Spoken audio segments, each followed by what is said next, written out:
All right, let's jump to the hate list. Another man with great hair, much like Jackson Dart, is Trevor Lawrence, but hasn't been great quarterback play to match his hair. So far, been very underwhelming for T-Law, despite the great Jag start. The Traveler.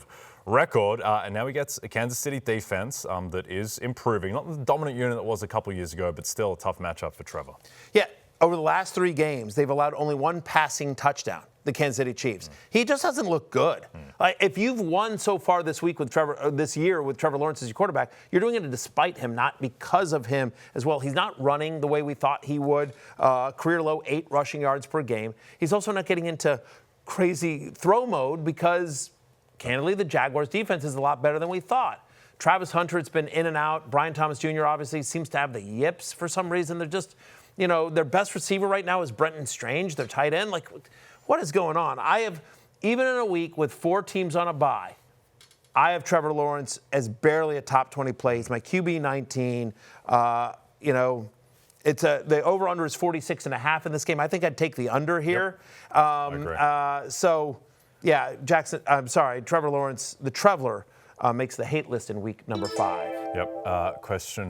Statement from Jonathan Medici 7. For the love of fantasy, can we please just say Trevor Lawrence isn't good? He isn't. Right now, he isn't. Yeah. He's like Kyler Murray East, basically. He's like Daniel Jones. Yeah. Daniel Jones is good now, but I'm just saying, slandered the Daniel Jones, the superior quarterback in the aforementioned grade AFC South.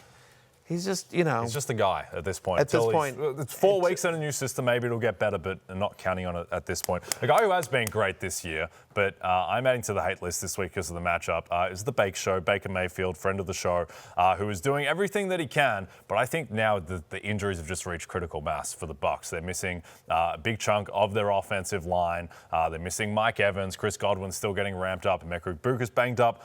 Bucky Irving, health concerns as well. And now the Seahawks defense might be a top 2, top 3 unit in football. The Seahawks here, this is the 3-point favorites in this one. So the market is saying the Seahawks are just better than the Bucs on neutral field at the moment because of Tampa's injuries. So a little bit worried about Baker Mayfield in this matchup. Yeah, I think that's fair.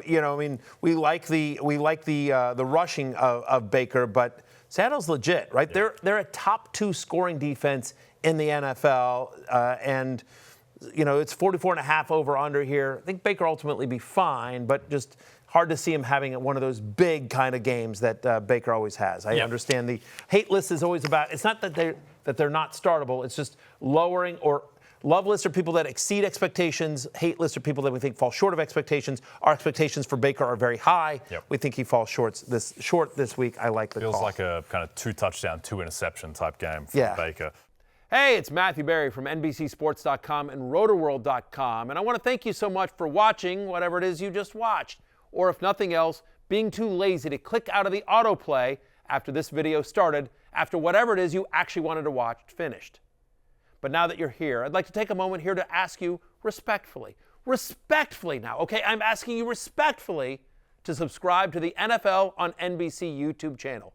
You'll get the latest Roto-World fantasy news headlines, all sorts of great shows, including my own Fantasy Football Happy Hour. So go subscribe now. Again, I'm asking respectfully.